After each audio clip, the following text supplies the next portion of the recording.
Welcome, everyone. We are going to get started here in about a minute. Let everybody join in before we get started.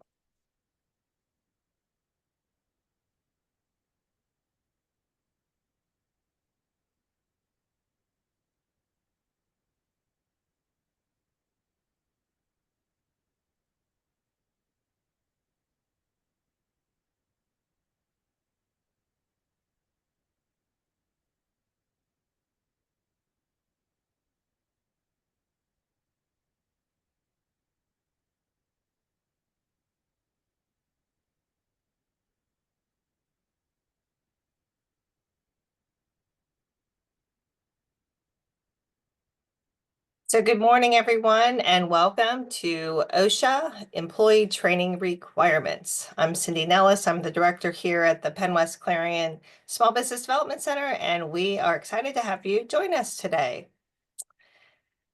So today we will discuss what the OSHA requirements are for employee training and how companies are responsible to train their workers and temporary workers. But before we get started, just a few reminders.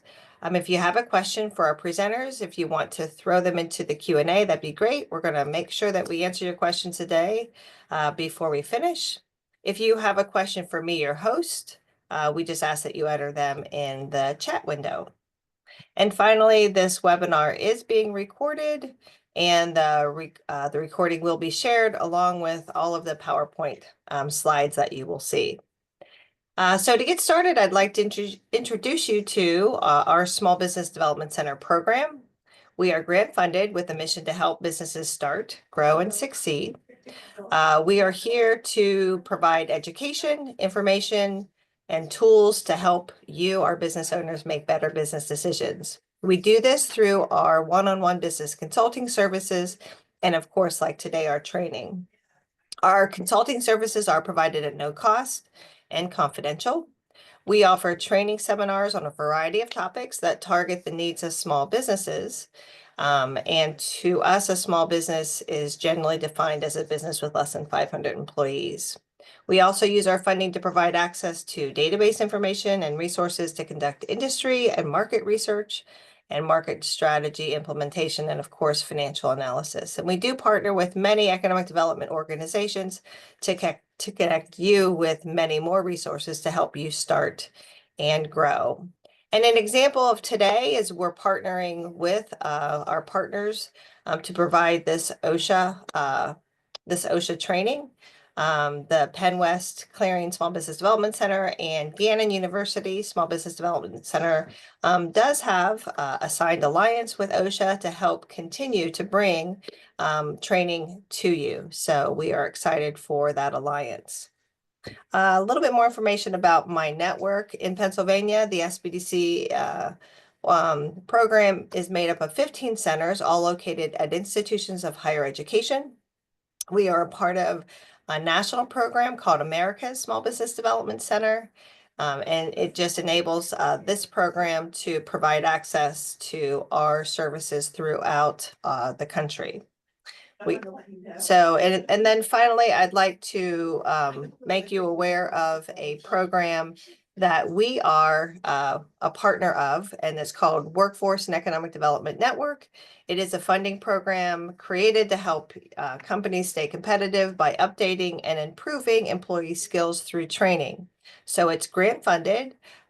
In this situation or in this program, your company must be eligible, your employee must be eligible, but and if so, the training must be eligible. But it does provide up to $2,000 per employee to help pay to keep their skills updated. And so I provide you with a colleague of mine, Jeannie Best, who is the WEDNET partner coordinator here at Penn West University. Okay, and again, I am partnering with Gannon University Small Business Development Center to bring you this training. So this is the contact information is here for both of our organizations. But now I'd like to introduce you to our speakers. We have two experts with us. Mark Harmon is the Compliance Assistant Specialist for Federal OSHA at the Erie area office. Mark has worked for OSHA for 28 years, and in his first 14 years, he worked as a compliance safety and health officer, which is also known as a field inspector. He completed over 600 inspections in manufacturing, construction, healthcare, and oil and gas. Over the last 14 years, he's assisted companies with OSHA compliance by providing outreach and managing the cooperative programs such as the VPP alliances and partnerships. Mark has a master's degree from Marshall University in occupational safety and health. Prior to working for OSHA, he worked as an FAA licensed aircraft technician in Santa Barbara, California, after serving in the U.S. Air Force at Edwards Air Force Base. And our second speaker will be David Yanoschick, and he is a certified safety professional who earned his bachelor's degree in safety sciences from Indiana University of Pennsylvania and currently serves as a Safety and Health Achievement Recognition Program Outreach Coordinator with IUP Pennsylvania OSHA Consultation Program. Before joining that consultation program in 2012, David served as a senior health and safety professional for Curtiss-Wright Flow Control Corporation, where he was responsible for providing safety and health technical guidance to management leadership and overseeing the overall health and safety management systems at the Cheswick facility and other divisions in Pennsylvania and New Jersey. Prior to that, he worked for a private consultation program providing safety and health assistance for many heavy manufacturing and construction companies. And he is a professional member of the American Society of Safety Engineers. So two fabulous experts with us today. Thank you for being with us, Mark and David, and I'll turn it over to you, Mark. Thank you, Cindy. Good morning. Good morning, everyone. And we thank you for attending another OSHA topic here with the SBDC. We have been doing these now for several years, and this, I believe, is the last topic of 2024. To me, it's a good topic, employee training requirements. We get questions on this a lot. So as we go through the PowerPoint today, if anyone has questions, please put those into the chat. We will definitely try to answer any questions that are brought up during the presentation. And if that is not possible, I will follow up after today's presentation to get information out to the group. So let's go to the next slide. The disclaimer that we have with any OSHA product is a requirement that we have. It just simply says, if you were to read word for word, it's not possible to include a discussion for everything necessary to ensure that the presentation is complete and absolute, and we believe it to be accurate today, but over time, OSHA may modify rules and interpretations in light of new technologies, information, and circumstances, so that we just ask that you take this presentation as such, that it is a presentation. Let's go to the next slide. Today, with the topic that we have on employee training, what we will cover with the agenda would include, what does OSHA regulate? We will talk about employee training. We will talk about identify site-specific hazards. We will talk about training resources. We will talk about regulation language on training. Before we finish, we will include a few slides on temporary workers, how that is something also companies need to be understanding. If they utilize temporary workers, what responsibility do they have to those workers? And the final bullet point there will be the consultation service, which that is what Dave will cover in his presentation once I am finished. Let's go to the next slide. What does OSHA regulate? The OSHA Act covers most private sector employers and their workers. In addition, we do cover some public sector employees, but that would encompass 50 states and some territories. Those territories, as you can see on the map, include things like Puerto Rico, the Virgin Islands, Guam. These are not states, but they are places that the U.S. Does control. The map at the top of the slide there actually is new. If you're not familiar, there was an adjustment to our regional OSHA map back in the summer. We actually, I can't remember when that map has ever changed, so that would be something new. If that's something that interests you. The biggest change, I think, just in looking at it, was that we combined our region on the West Coast from 2 regions into 1. But then we did create a new region, and we have a regional office now in Birmingham, Alabama. So they took a few states from the surrounding area. What we did do in this change was that we eliminated the numbering system. So it used to be region 1 through 10. Now we do not use numbers. Now we simply use the name of the regional office. So here, what used to be region 3 OSHA, now we refer to that as the Philadelphia region. Let's go to the next slide. The books that OSHA has, 29 CFR labor. There are different books that OSHA would use in order to regulate industries that we have jurisdiction on. As you can see, the numbers here in front of us. What we will focus on today primarily is going to be the general industry, 1910, which would include things such as manufacturing, healthcare, things that fall into the category of general industry. I'll say is most industries that we regulate. And I think even with the audience today, I would be surprised if we have people in any of the other industries. So we will focus on 1910, the book. And if you don't have a copy of that book, those regulations are available on the OSHA website. The link below will take you to that if you haven't looked at it before. Let's go to the next slide. We also need to talk about if OSHA does not have an OSHA regulation, right? Something in the book. There is language in the OSHA Act that's called the Section 5A1. Sometimes people call it the General Duty Clause. But if you're not familiar with this, it states, each employer shall furnish to each of his employees employment and a place of employment which are free from recognized hazards that are causing or likely to cause death or serious physical harm to his employees. The general duty clause is something that OSHA will use in order to address something that would be defined as a recognized hazard.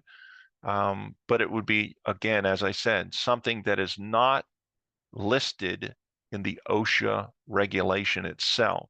An example of what a general duty violation could be, I always point to probably a common one is the seatbelt requirement on a fork truck. If you look in the OSHA book under powered industrial truck, reading through the paragraphs of that particular standard, 1910.178, there is no requirement for a seatbelt. However, that regulation, when it was written many, many years ago, seatbelts were not considered something of necessity.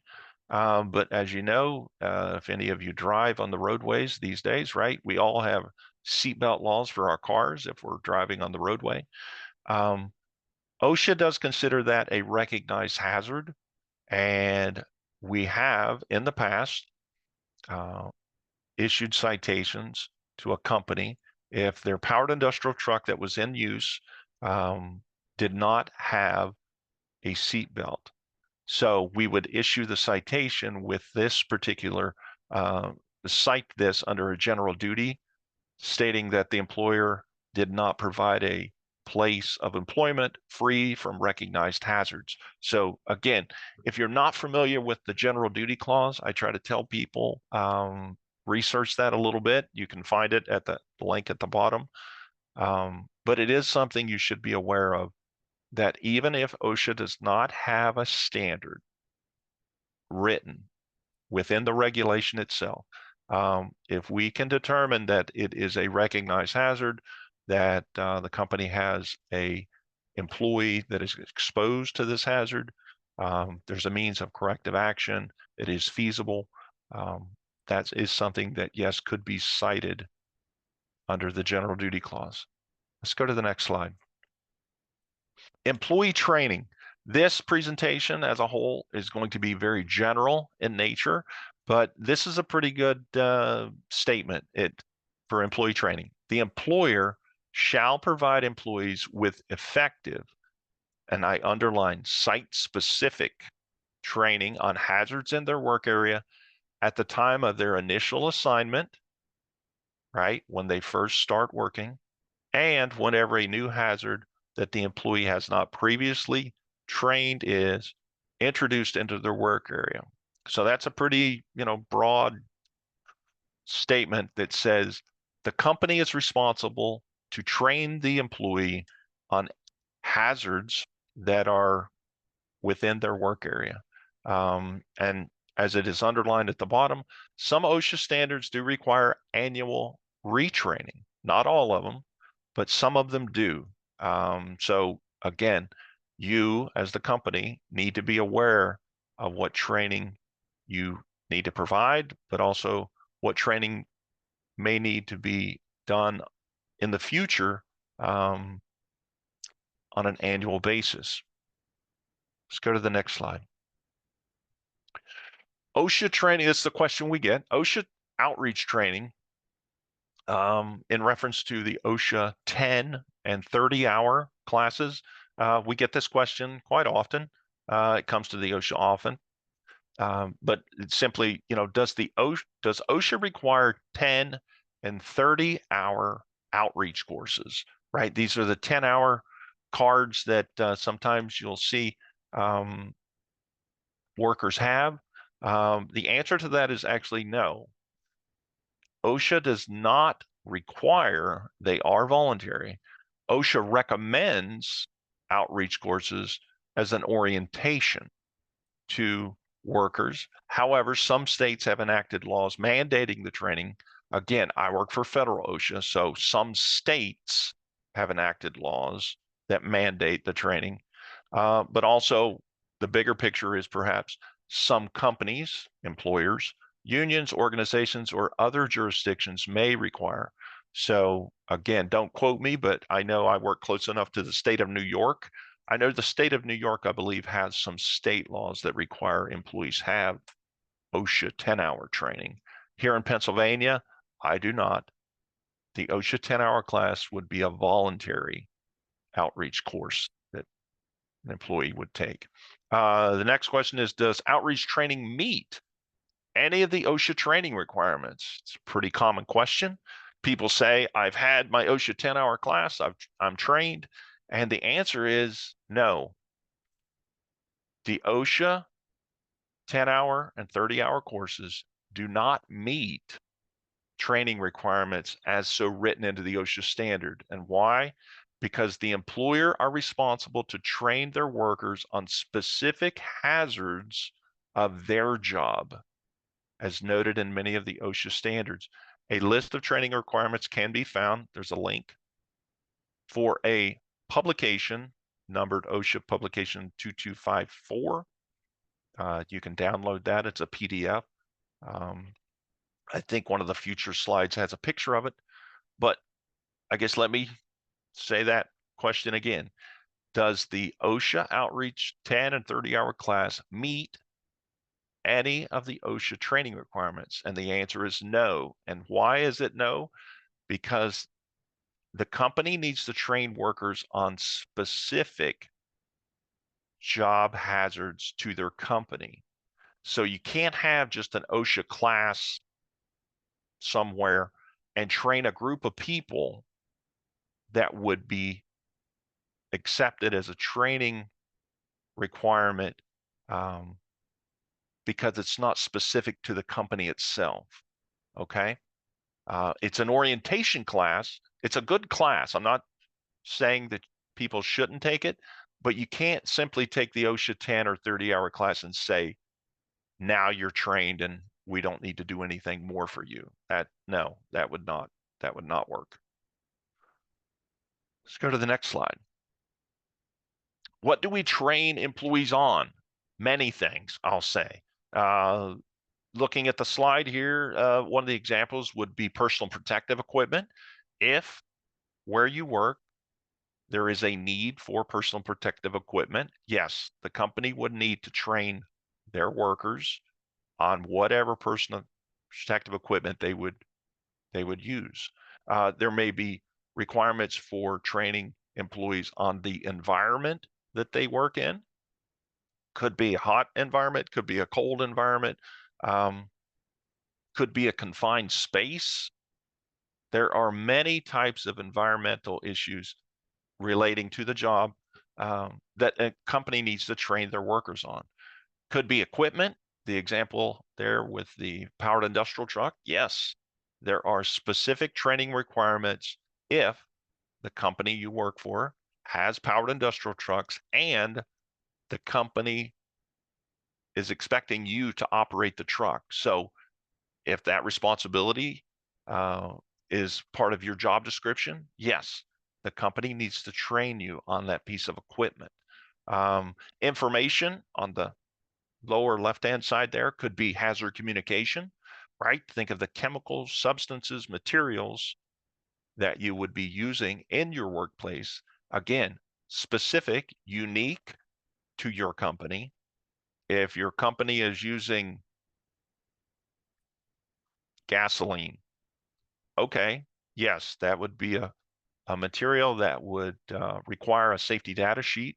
The employee who would be using this gasoline would need to know the dangers of working with it, how to protect themselves, what personal protective equipment would be needed. Again, training is essential. The last one there at the bottom is our temporary workers. We'll talk about this more in the later part of the presentation, but if temporary workers are part of your workforce, yes, the company is responsible to train not just their own employees, but also temporary workers that come to their company and do work at the company. So training, there's a large number of training requirements, again, depending upon what we are actually talking about, whether it's equipment, whether it's PPE, training goes a long way. Let's go to the next slide. If you look at the OSHA poster, which there was a picture of it on that last slide, Cindy, hit the button one more time. I think I highlighted. There's language in here, and it does say, the first bullet point, right, says, all workers have a right to receive information and training on job hazards, including all hazardous substances in your workplace. Cindy, hit it one more time. It also says that the employer must provide required training to all workers and in a language and vocabulary they can understand. We've seen this now over the last 10, 15, 20 years, that perhaps English may not be the language, the first language for workers in your company. If that's the case, then the company, again, needs to understand that although training requirements are there, the people that you are training need to be able to understand the training. So if English is not their primary language, then you would need to figure out, okay, either we need an interpreter, we need someone to provide us an interpreter service so that we can translate this training so that the workers understand what it is you're trying to educate them on. Let's go to the next slide. Hey, Mark, there is Yes. a question in the Q Oh, and A, and Q&A. Tara I s- wants to know, who do you need to prove? Who do you need to prove you did this training for employees? Is there certain items that need to be noted? oh, what do you need to just if you can't see, I guess I don't know if it's on the screen. I popped it up on mine. The question is, who do you need to prove you did the training for the employees? Is there certain items that need to be noted? That's a very good question, and I think in general, yes, training should be documented. Um, there should be some very specific information. Number one, um, when was it done? Date it, right? There should be a very clear, visible date, day, month, year. Two, it should have, at a minimum, the employee's name on it, um, clearly written. Um, doesn't necessarily always need a signature. I know sometimes companies will say, sign this uh, sheet that you've attended. Okay, well, you can put their name on it, and to me, I'm satisfied with that. I don't need a signature per se. Um, but then also, what was the topic? What was the subject matter? Um, right? If you're doing a training class on, you know, gasoline, hazard communication, uh, yeah, if you have documentation, and some of the OSHA standards do have language that say documented training record. Some of them say, um, the training must be completed. From a company's perspective, it would be essential for you to have some record of that, I would say. Um, because if a compliance officer were to come to your company, and if they're in the middle of an inspection, they could perhaps ask for this document. You would be able to produce it, um, as a way in which to establish that, yes, the training was conducted. The compliance officer would perhaps go even further. They would then interview the employee and ask them, have you received training? And when was that training conducted? Um, right. So yes, you definitely should be able to prove your training. And the way in which to do that would be, as I said, a date, an employee's name, and then also, what was the subject matter? Um, Somebody asked the question, how accessible are OSHA trainings in other languages? I'll say I have seen an uptick or an improvement with the translation or services that provide um, language translation. Again, I would think not all companies have that issue, but no, I'm sure if you look, yeah, on the internet, there are resources out there. Even trainers, I would imagine, people that are the authorized OSHA trainers. Um, yeah, I would imagine there are some trainers that probably advertise their service as, I do construction training, and also I do construction training in Spanish. So yeah, I'm sure, resources out there that are available to provide translation. I know here in Erie, that's where I'm at, Erie, Pennsylvania. Yeah, there's a couple of resources here locally that work with some of our immigrants that are here in the city.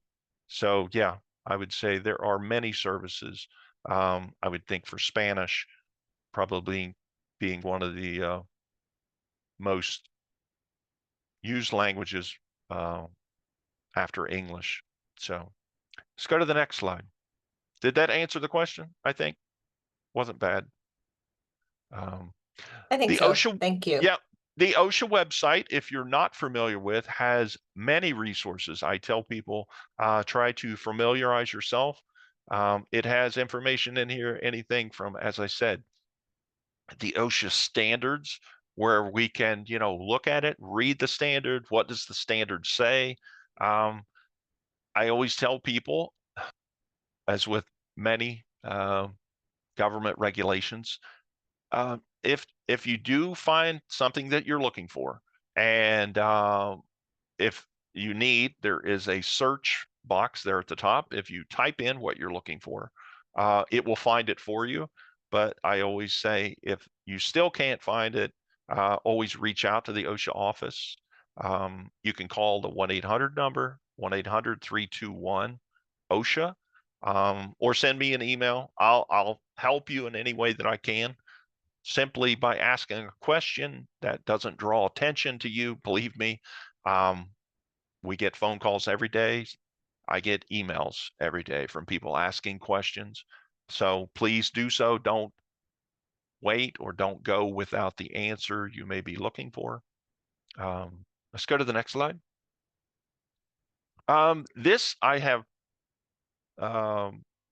promoted in the past, and I did see that we had an update this year in 2024. They added several new sections, about 15 new pages to the Small Business Safety and Health Handbook. I can see, just in looking here at the table of contents, the first page of it. But if you look at the very bottom, one of the topics that was included on page 38, heat-related illness prevention, that was a section that was included. This book was actually put together many years ago, and this is the current version of it, but it was put together by several government agencies, OSHA, NIOSH, which is part of the CDC. I'm sure the Small Business Administration had some input on this, so that's why we promote it. If you can hit the button again. I believe, and I put this in yesterday, they actually just announced there's an app for this particular handbook. Now you can download this free of charge. It's listed on the CDC website, and so you could have it on your phone. You would not have to have it in printed form, which I know 98 pages is a lot to print out these days. But so by all means, look for this where you get your apps in the Google Play Store. I haven't downloaded it yet, but I do have the other available OSHA app on heat, which is, again, another resource out there to help you. Let's go to the next slide. This is a training pamphlet. I tell people this is something you should have downloaded. Keep somewhere for your own reference. This is the booklet we had mentioned earlier, 2254. It was last updated, it says, in 2015, but it's 270 pages. So it's a magazine style, book. What's good about this booklet, when it was considered, when it was put together, it listed any OSHA regulation in all of the books, but it listed any paragraph or section that mentions the word training. So this is great, right? We reduce the training requirements to one book, but in order to use the book, what you need as an employer, as a company official, you just simply need to know what areas would be applicable to your operation. So if you have, as an example, we'd said earlier, fork trucks, right? You have people that operate fork trucks. Yes, you can look through this book under 1910, and it will be listed under powered industrial trucks, 0.178. It'll take you to the page, and then it will have the written regulatory language of what the training requirements are, right? It'll tell you what it needs to include, when does it need to happen. It will have anything that mentions the word training in this book. So to me, this is the great book, especially for the topic that we have today. Let's go to the next slide. Other OSHA standards, and I just pulled one at random here. I looked in 1910, subpart I, which is entitled Personal Protective Equipment. If you're not familiar with OSHA standards, this is the way they're put together. Under 132, which is the general requirements of personal protective equipment. Let's go to the next slide. If you look within the paragraph itself, 132, paragraph F, 1, it is under the training, and it just simply says the employer shall provide training to each employee. Paragraph F2 says the employee shall demonstrate an understanding of the training. Paragraph F3 says the employer shall retrain each employee, and then it would go on, to give examples of when retraining would be required. But just in reading this one section under personal protective equipment, right, it starts off with, yes, the company shall provide training to the employee. The second part of that is it does have a qualifier. It says what? The employee shall demonstrate an understanding of the training. So how do you do that? Perhaps with the question that was asked earlier. To demonstrate something, I would think you should be able to, if you use the example for personal protective equipment, use the example of hearing protection, right? Everybody says, well, it's just earplugs. Everybody knows how to use those. Okay, well, if it's a set of earmuffs, yes, you should be able to know how to put them on, know how to take them off. But think about other parts of that training that you would want to touch upon. Think about storage. Think about how do you take care of the personal protective equipment, right? If you don't want to run up the cost, in this case, I would include that as part of the training, right? Not just how to perhaps put something on or take something off, which may be easy to demonstrate, but also explain as part of the training, how do you take care of it? How do you clean it? Is it something that can be cleaned, right? If we're using still the example of hearing protection, what about disposable earplugs? Well, I think by the definition disposable, it's usually one-time use. But you wouldn't want to just throw away a pair of earmuffs, right? If you're spending the money to equip your employees with hearing protection in the form of earmuffs, right? You would want to ensure that the employee knows how to take care of it, know how to store it so that it's not degrading, right? Sometimes we see personal protective equipment when people, if they're not wearing it, they usually just throw it down. And I can tell you that is not good for the PPE, right? Because if it's just laying there on the workbench, it's probably getting damaged. It's getting dirty, right? Think of all the things that would go into taking care of something. That should be something the company trains the employee on as part of the use and care of the PPE. The third paragraph there where it talks about retraining, let's go to the next slide. The retraining can be important as well because under personal protective equipment, retraining, if we can sort of, I know it's hard to see here. If you look under the F3, it's simply, I'll read to you. When the employer has reason to believe that any affected employee who has already been trained does not have the understanding and skill required, the employer shall retrain such employee. And it gives some examples, right? But not limited to changes in the workplace that render previous training obsolete. Number 2, changes in the types of PPE. Or number 3, inadequacies in the affected employee's knowledge or use of the assigned PPE, right? So if you see someone doing something that they should not be doing, yeah, that could be a reason to retrain someone. So again, the training requirement that we're making reference to, this whole little scenario, is for personal protective equipment, which is found under 1910.132, and it gives examples of what that Training should include under paragraph F1 when PPE is necessary, what PPE is necessary, how to properly don and doff.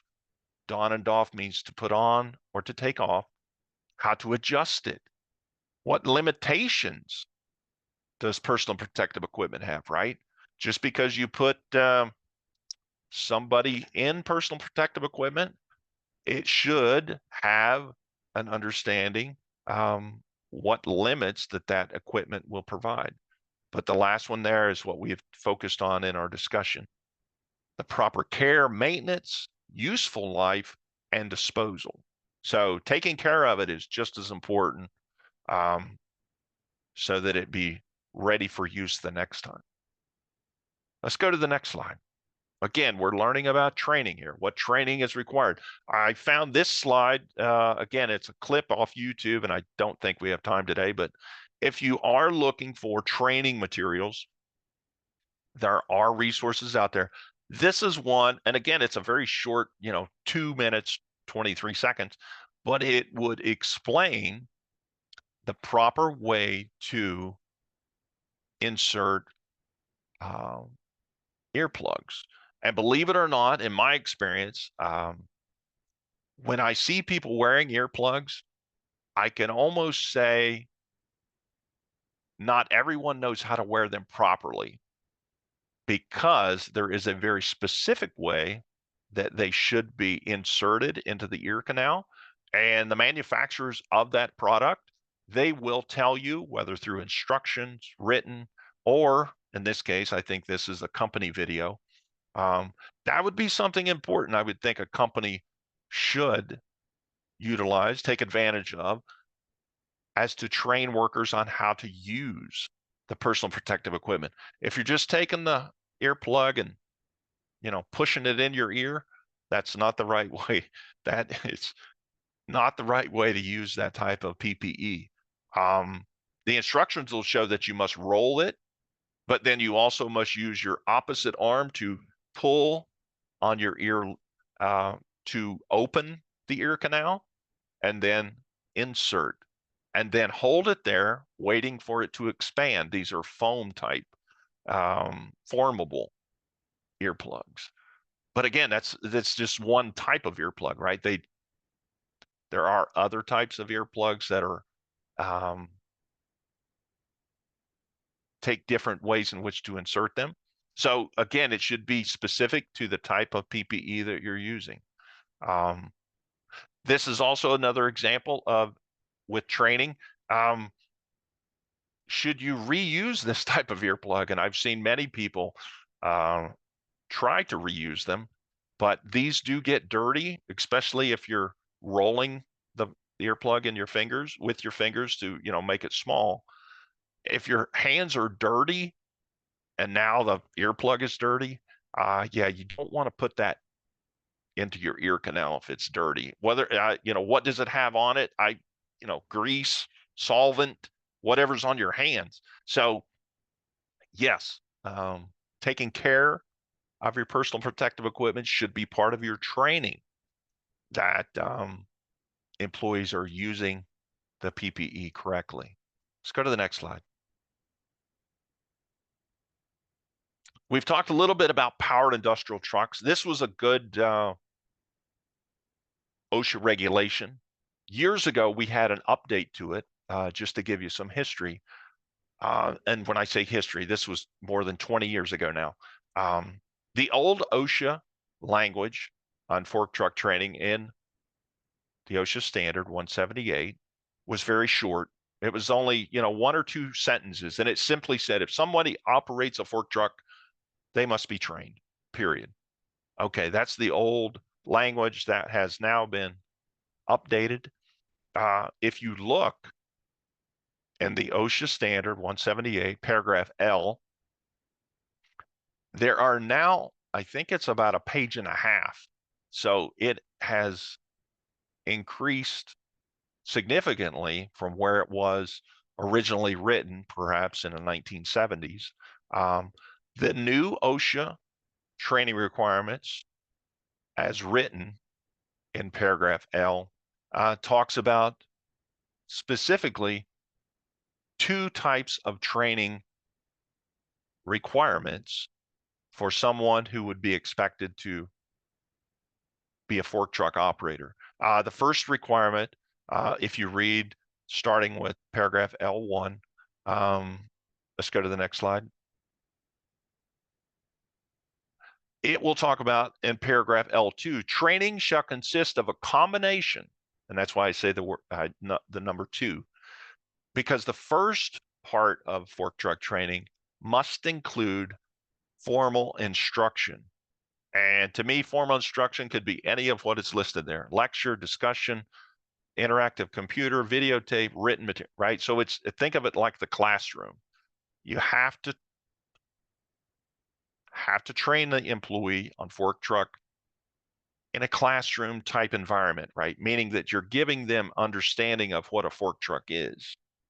Because the second part, which is just as important, of this training combination is the practical. And as you can see, practical training includes demonstrations performed by the trainer and practical exercises performed by the trainee, right? So you're actually having them demonstrate to you on the fork truck that they can operate it, right? What do the controls do? How do you start it? How do you put your seatbelt on? Right? So training for fork truck operators now is specific in that it requires 2 parts. And in my experience, we found companies are not always doing everything that would be required. Or they make problems with, they hire a new employee and the employee says, I was trained in fork truck operation where I worked at previously. Okay, well, I don't want to say that that satisfies the training requirement, because first off, I don't know what training you received at your previous employer, right? Remember when we started talking about training, it needs to be site specific, right? So how do you know if the training they had received at company previously is now the same type of equipment that they're operating at your company, right? So that's why training is important. It needs to be site specific, and you as the employer are responsible to make sure that that is done. But the fork trucks, to me, that's a very good example of training or the deficiencies in it. And companies call and they ask that question: hey, can I just take this person's training record and use it? And I say, well, I don't know. What type of fork truck do you have? Is it a 5-ton Ford mast rear wheel? You can't mix the apples and oranges, right? You have to, with some reason, be able to show that, okay, that training that they have received would satisfy the training that I am capable of providing here. Let's go to the next slide. If you go through, also in 178, there are requirements for first refresher training, but then also a evaluation. So we know initial training before someone, you put them on the fork truck to use in a day-to-day job, they have to have. But there are requirements, if you look in paragraph L4, that talks about refresher training. And it gives examples. When the operator has been observed to operate in an unsafe manner. I don't know what are they speeding, right? They're doing something that can cause them problems. Or it even gives the examples involved in an accident or a near miss incident. The operator has received an evaluation that reveals that the operator is not operating the truck safely. The last part, though, the evaluation, and sometimes people see this as retraining, and I say, well, it doesn't really say the word retraining. It says the word evaluation. Remember when I said earlier, some training requires annual retraining? This one is not annual, but it is an evaluation that's required every 3 years, at least every 3 years. So to evaluate someone who's a fork truck operator, to me, you don't have to put them through the entire training program that they did initially, but you should be able to evaluate the operator's skills. Do they understand how the fork truck works, right? Are they doing everything that they should be doing? So the evaluation to me is required. You should do it on a 3-year interval, but it doesn't have to be to the extent of what the initial training combination of the classroom and the demonstration was. Let's go to the next slide. Let's jump to another topic. We talked earlier about information. We use the example of hazard communication. HAZCOM is one of the most frequently cited OSHA standards. Why is that? Well, a lot of companies have that in their workplace, whether it's a chemical, substance, a material.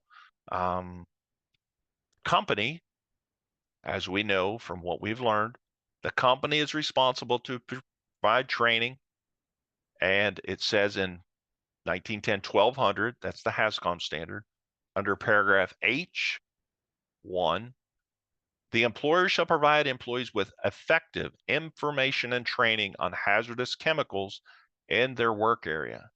And it gives the qualifier at the time of their initial assignment and whenever a new chemical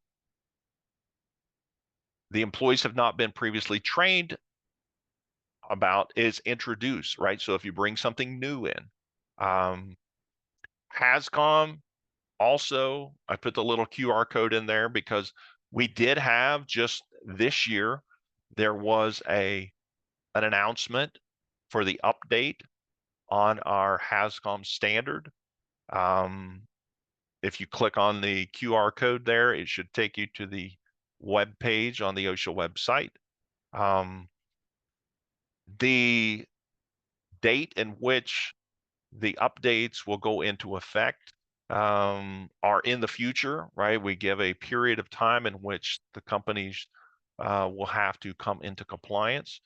But this HAZCOM update is important. So to me, one of the first requirements the company should be thinking of is, okay, we have updates to the HAZCOM standard.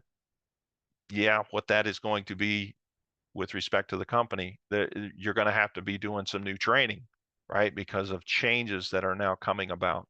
So should be something on your calendar, 2025, 2026, training updates for the new HAZCOM standard. The web page, again, use the QR code to get you to the web page, but always remember what we had initially discussed about being site specific. So if you're training your employees, you're training them on the chemicals, substances, materials that are in your workplace, right? Let's go to the next slide. Mark, we have a question Oh, in the chat or in the Q&A? in the Q&A. So Randy's asking, what are the requirements of industrial truck trainers and how do the trainers need to be trained? So you decide if you want to answer it now or later.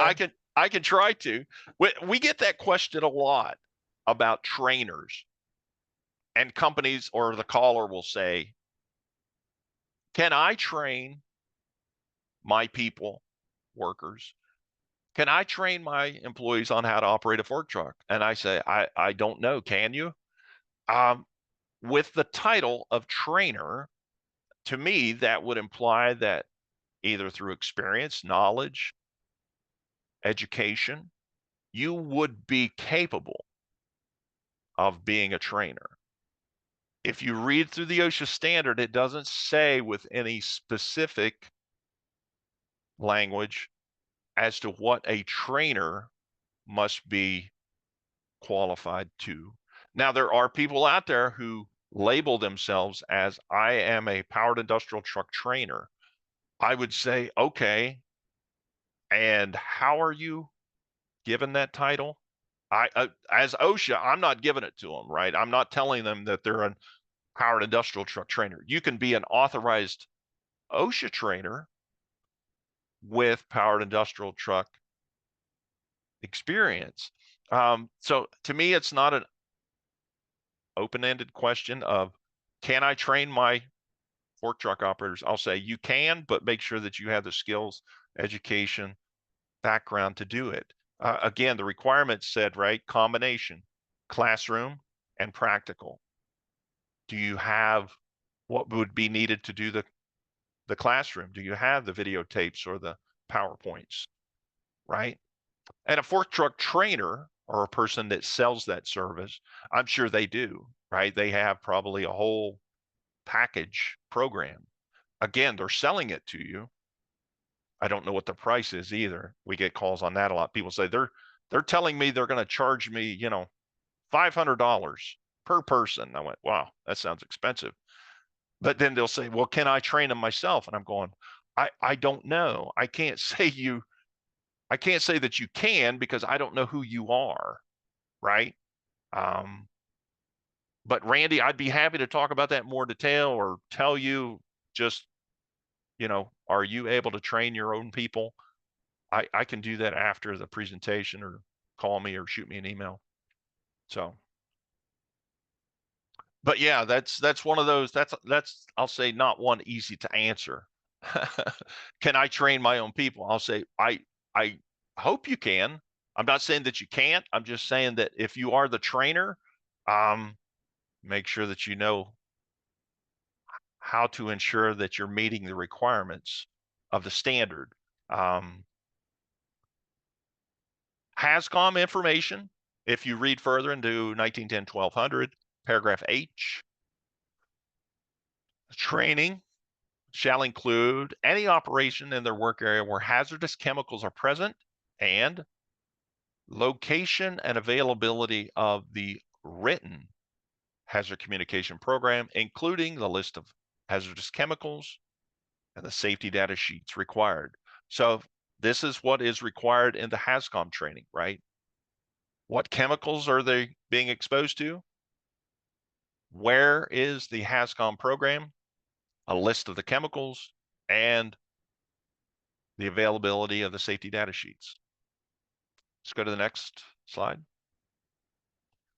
Hazard communication training also in paragraph H3 goes further as part of the training that says methods and observations that may be used to detect the presence and release of hazardous chemicals. And again, training someone on using a chemical, they should be aware of the properties of the chemical. How do I detect it? How do I store it? How do I use it? Right? And if you go through the bullet points here, that's what this is saying. Is it a physical hazard? Is it an asphyxiant? Is it a combustible dust? All of these could be explained in reading the safety data sheet, right? What does the label say? And for that, how do I read the label? What does the label mean when it says, using the example at the top, gasoline? It has the word danger in red. It has some pictograms, right? What do those pictograms mean? They have very specific definitions, right? That is what the training should include for hazard communication.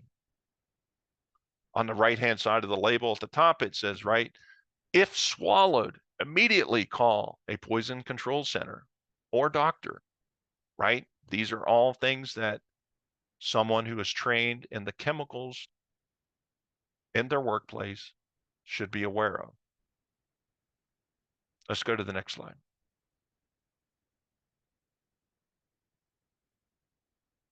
HASCOM pictograms under 1200 paragraph C.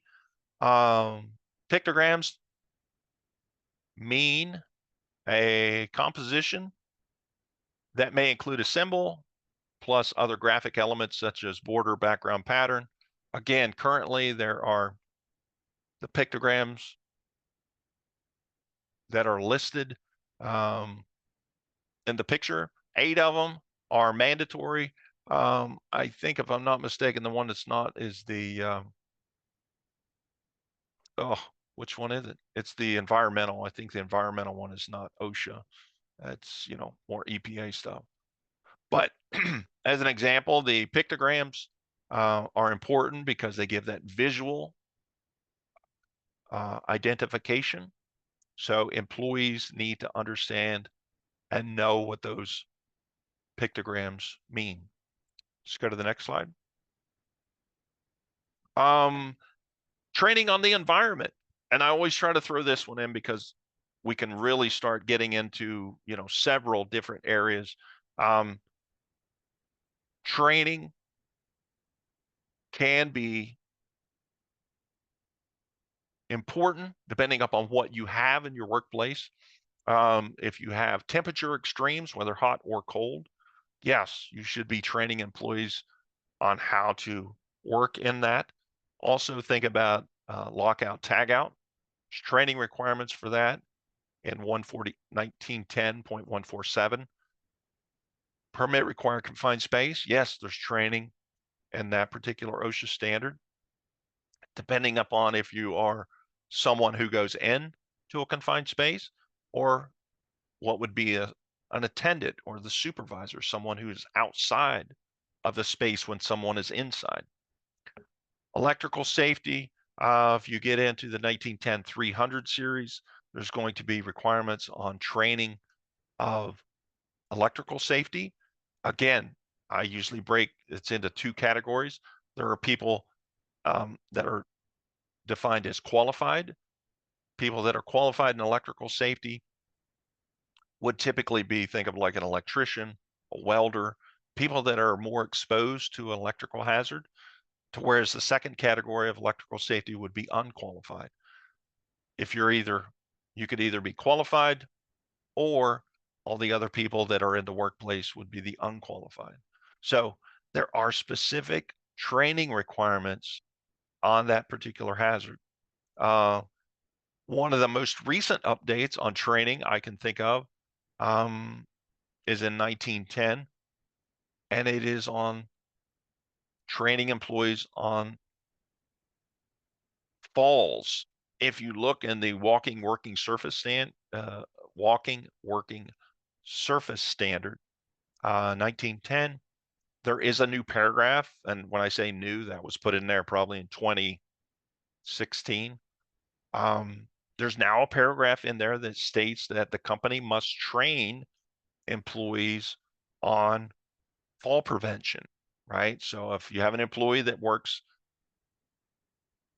somewhere that there is a potential for a fall hazard, companies are required now to train those employees on how to recognize it, how to protect them, how to prevent them from falling. The last 2 there are talking about, again, think of like an emergency action plan. What do we do in the event of a fire? How do we get out of the building? Yeah, there's training requirements and there's OSHA standards. Talk about how to ensure someone's safety while at work in the event of an emergency. What do we do? Let's go to the next slide. In looking at that, this is the one that I had mentioned, the newest one. 1910-30, walking, working surfaces. Now, if you look in paragraph A through D, it actually says, before any employee is exposed to a fall hazard, the employer must provide training to each employee. Pretty straightforward, pretty simple, pretty easy to understand. That was a change back, as I said, in 2016. That had not been written in there previously.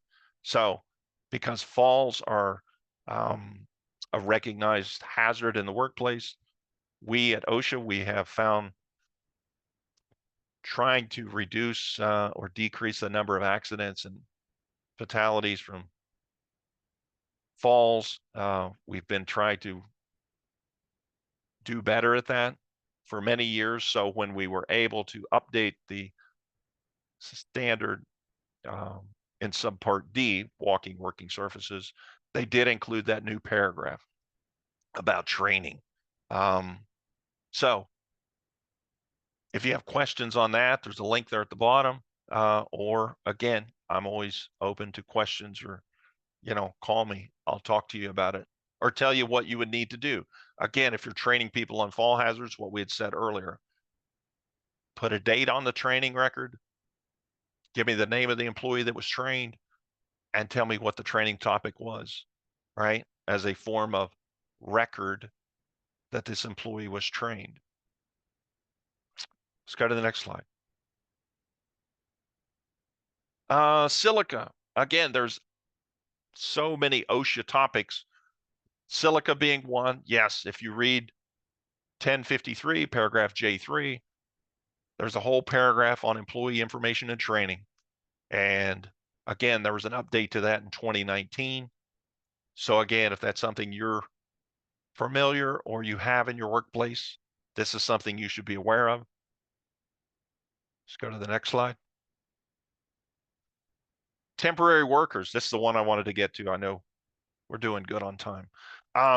If the company you work for utilizes temporary workers, who is responsible for their safety? Well, at OSHA, we say actually both.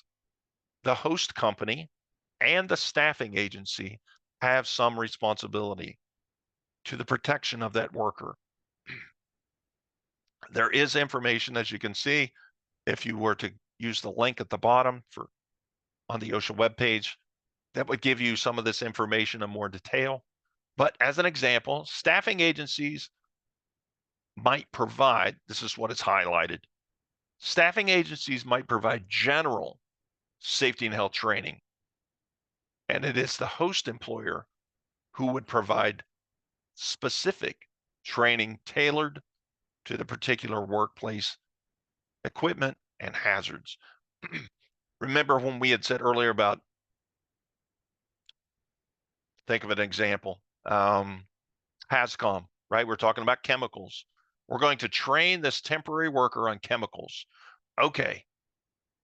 Would a staffing agency be able to train employees on chemicals? I'll say, well, first we need to know what chemicals this temporary worker would be exposed to. And I can't imagine that the temp agency is going to have everything that they would need in order to train them. Does that make sense? So once the temp worker is at the company, the host employer, yes, would need to tailor that training to further describe specific hazards on the hazardous chemicals that are at the company. Same thing with fork trucks, right?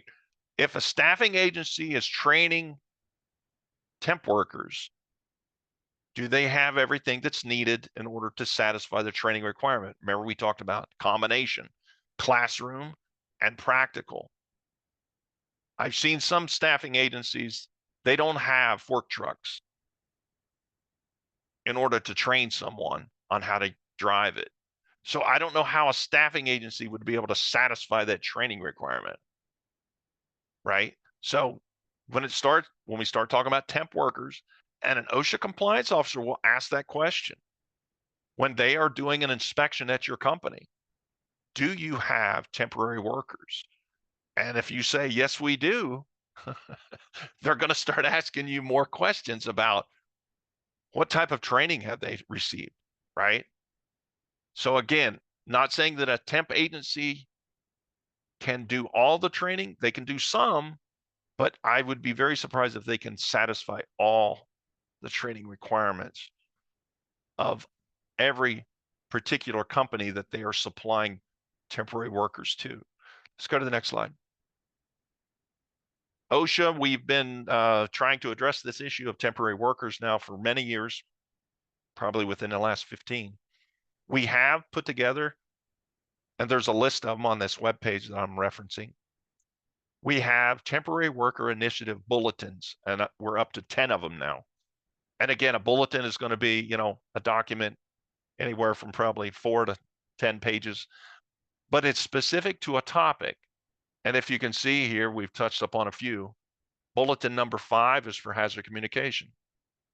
Bulletin number 7 is for fork truck training. So again, this would be another pamphlet, something that you could read to understand what is expected of you, the company, the host, if you are utilizing temp workers through a temp agency. What training am I responsible to provide this temp worker that is coming to my business?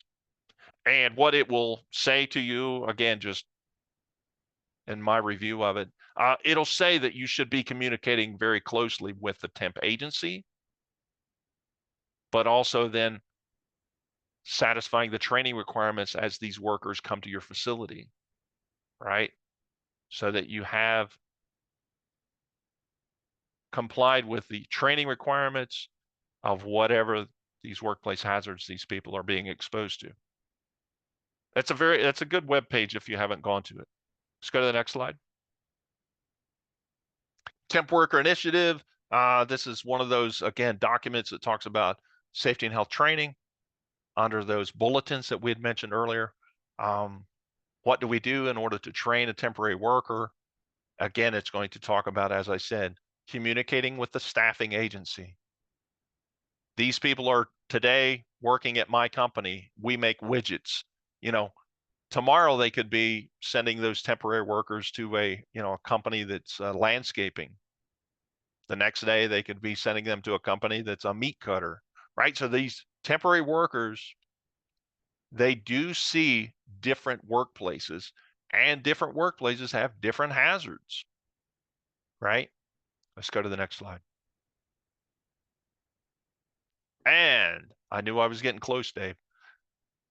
The OSHA Consultation Service, which is a great service if you are not familiar with, is at no cost to you. And I'll let Dave explain in more detail as he gets into his slides. Let's go to the next one. They have their own web page. I always throw that out there because it does have a picture of David in it.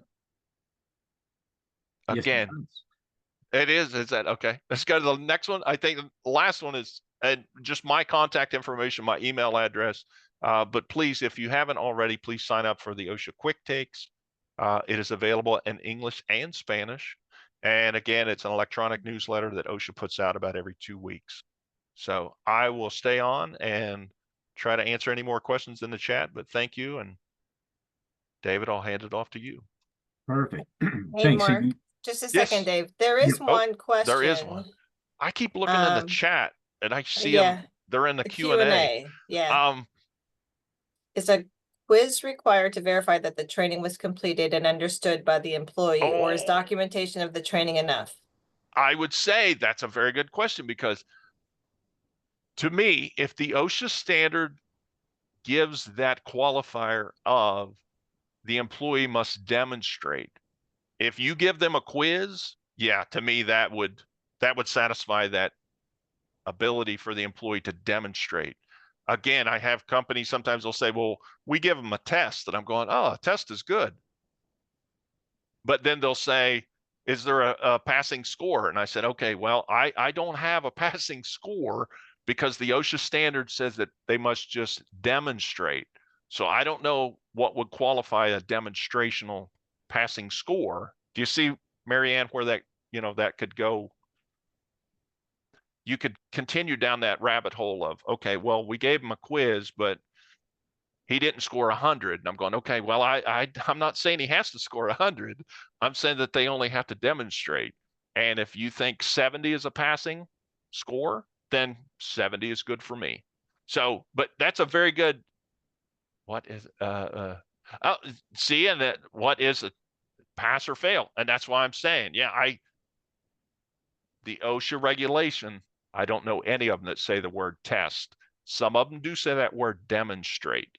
And what companies have utilized is, yes, either a quiz or a test.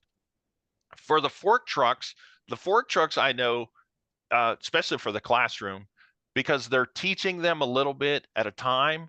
So they'll teach them chapter 1 of, this is the fork truck. And then they'll give them like a few questions to make sure that they understood the material. And then they'll go to chapter 2. A fork truck is capable of this, but not that, right? So Yeah, I don't use the word test, but the word does say demonstration.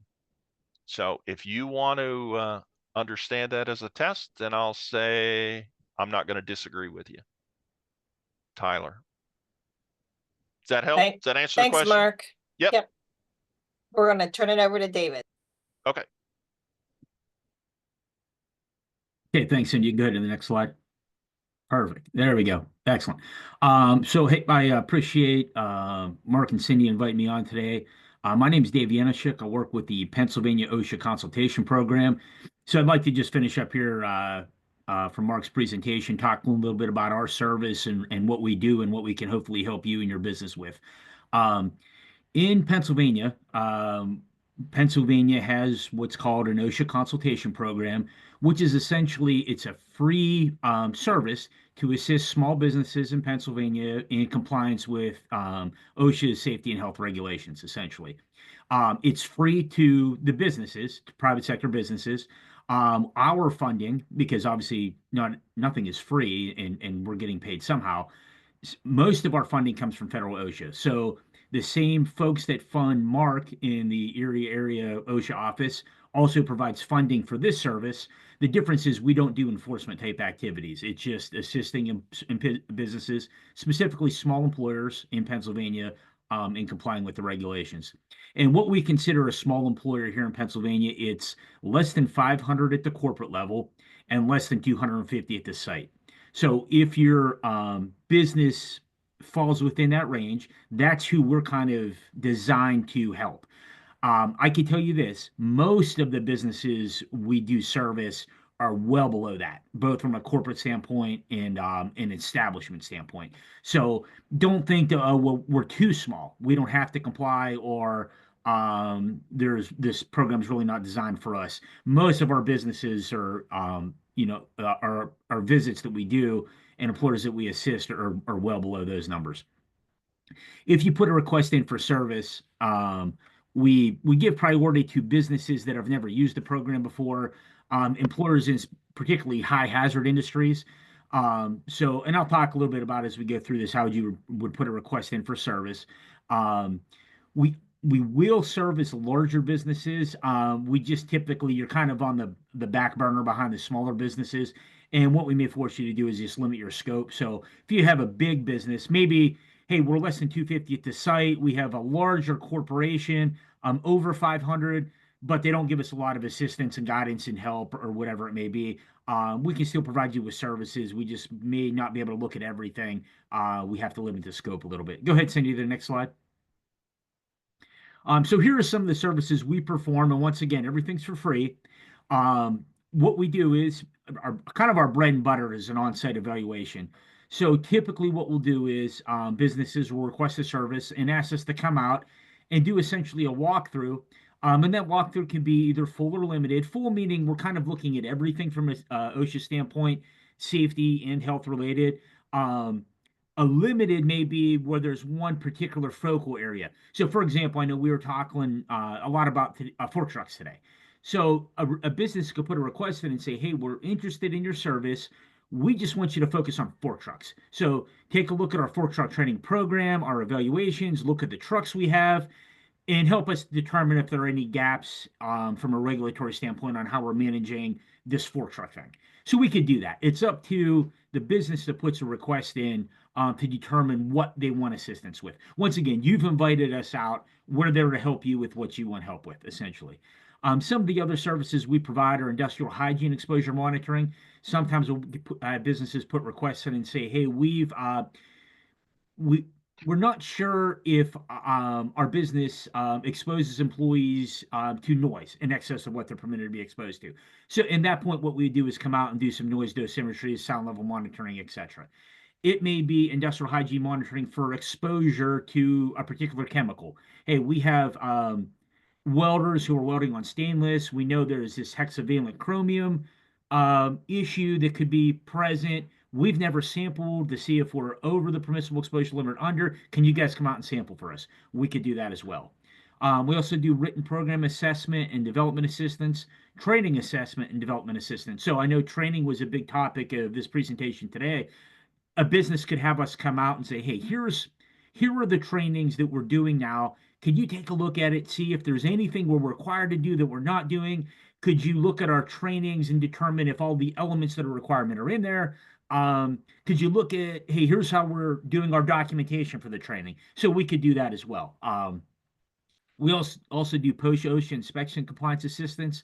What happens from time to time is a business will receive an OSHA inspection. They get cited by OSHA. Once the business agrees to the terms of the inspection with OSHA, so they have informally settled, formally settled, wherever happens, once that citation has been settled with OSHA from a standpoint of, okay, that's what the citation is, here's what our penalty is going to be if there is one, here we'll correct it, and here's the due date for correction. They may then just need assistance with how to correct it, essentially. So at that point, sometimes they'll put requests in, and then we'll go out and help them through that. We also do safety and health management system program evaluation. So sometimes businesses, and specifically the businesses that are a little bit more advanced in their safety and health management system, will ask us to come out and evaluate how they're managing safety and health, and then provide them with some recommendations on how to improve that. Additionally, offsite, just like Mark had mentioned, that they do as a compliance assistance specialist, you can call us with a question, email us with questions, and we also do presentations, webinars, seminars, kind of like we're doing today. And then we can also do some virtual assessment stuff now with some technology we have relative to looking at specific hazards that may be present in the workplace. Go ahead to the next slide. All of the consultants that work with our program here in Pennsylvania are all faculty members in the Safety Science Department at IUP. So we're all board certified safety professionals, industrial hygienists. We're also all instructor level or professor level in the Department of Safety Sciences. We just don't all teach undergrads or grad classes. What we do is teach the employers in Pennsylvania. So we're all faculty. It's just some of us do more of the where we're going to go on site with an employer and try to help get them up to speed. All of our consultants are located strategically across PA. So I assume most folks on this call today are probably in Western PA, Northwestern PA. We have consultants that are faculty at IUP that live in the Meadville area, live in Central PA, live out near Philadelphia, Scranton, just so we can more quickly service businesses across the state, essentially. Go ahead, Cindy. If you put a request in for service with the confidential OSHA consultation program, those requests and anything we do for you is confidential.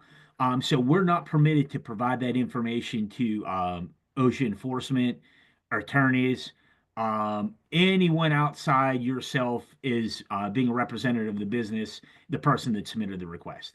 So anything we do, we provide to you. It's just between us. You can provide that information to whomever you want. We just don't provide it to anyone other than you as the requesting employer. Go ahead, Cindy. So if you put a request in for service, and once again, you have to request this service. We will never just show up on your door and say, hey, we want to do an inspection or do a walkthrough like you may receive from enforcement. So you have to put a request in. But if you do that, we don't issue citations, fines, penalties for anything we find. The agreement is if we identify something that's a serious hazard within the scope of what you have us there to look at, you have to agree to correct it. And what we do is we provide you with a written report. Within that report, before we leave, we'll come up with a mutually agreed upon due date. So we'll say, okay, hey, here's the hazard. We'll give you some recommendations on how to correct it, and we'll give you a due date to do that. Typically, we go out 60 days.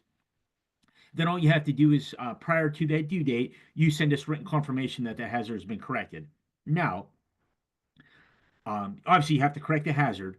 But while you're working on correcting that hazard, you're exempt from programmed OSHA inspections. So if you have us out to evaluate a particular topic, focal area, an emphasis program, whatever it may be, and then OSHA subsequently generates your name for a random inspection. So we come out, we assess some things, maybe we find some hazards.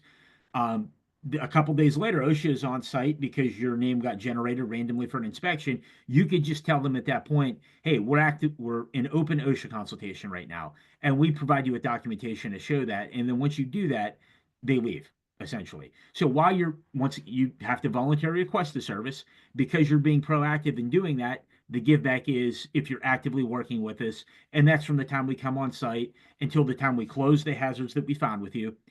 You're exempt from the program OSHA inspections at that time. Go ahead, Cindy, the next slide. Just something else I'd like to throw out there. There's a program we have that's called SHARP. Some of you may have heard of VPP, which is the Voluntary Protection Program. That program's generally designed for larger corporations. Here in Pennsylvania, we have a program that's called SHARP, which is a recognition program for smaller businesses. So businesses that we've worked with over a period of time that have demonstrated the ability to effectively manage safety and health through the on-site reviews that we conduct, the evaluations of the safety and health management system, their incident rates, their total recordable case rate and days away restricted time case rate compared to their industry average or low. Once we can compile that data, we could show that, hey, look, this business is exceptional at managing safety and health. And what we can do at that point is apply for you to have entry into this program, where essentially it's a recognition program where we give you a flag to fly. You're exempt from program OSHA inspections during the duration you're in the program. So there's some other benefits that go along with it as well. If anybody has any further questions about that program, feel free to contact me, and I'll provide my contact info at the end of the presentation here. Go ahead, Cindy, to the next slide. We also have a SHARP program that we recently started for construction job sites in PA. So if you're in the construction industry and that's something you're interested in, once again, feel free to reach out to me and I can kind of walk you through that process. Go ahead, Cindy. If you'd like to request assistance, there's our phone number there. You could also go to our webpage. When you get there, go ahead, Cindy, the next slide. There's a tab for request a free OSHA consultation. You simply open that page. There'll be a form you fill out with your company information, contact info, etc. Potentially, if there's any service you're specifically requesting, or if you're not sure, you can kind of just keep it as an open request. We'll assign you consultants that will be located in your geographic area. And then after that, it's just up to you and the consultant to go ahead and schedule a visit date and start the consultation process. Go ahead, Cindy. If you go to that webpage, we have some testimonials from businesses we've worked with in the past. Once again, obviously this stuff, anytime you put a request in, it's confidential. These businesses volunteered. They're like, yeah, definitely we'll let you guys come out and we'll talk a little bit about our experience with the program. These videos are pretty short and sweet, but you can just hear some employers here kind of talk about the benefit that they saw in the program. So go ahead, Cindy, the next slide. Additionally, I just wanted to put out there, specifically because today's topic is about safety training, there's a great training resource out there through the Pennsylvania Department of Labor called PATHS. It's a free safety resource for businesses here in Pennsylvania. Some of the topics they cover, they'll come on site and conduct. Some of them they do in webinar form. So you could maybe as the safety rep for your business, you could attend. If it makes sense for maybe your safety committee, for a group of employees, you simply log on. They put together like a calendar of topics. You simply sign up and then participate on the date of. If you have specific topics that they're maybe not offering, you can just contact them and request they do the topics for you. So it's a great resource. It's free. Just want to make sure everybody's aware of it. And go ahead, Cindy, the next slide. So there's my contact info there. If anybody has a specific question regarding something in the OSHA regs, a specific question about the program, a specific question about the Safety and Health Achievement Recognition Program, whatever it may be, feel free to call, email, and definitely we'll follow up with you to answer those questions. Go ahead, Cindy.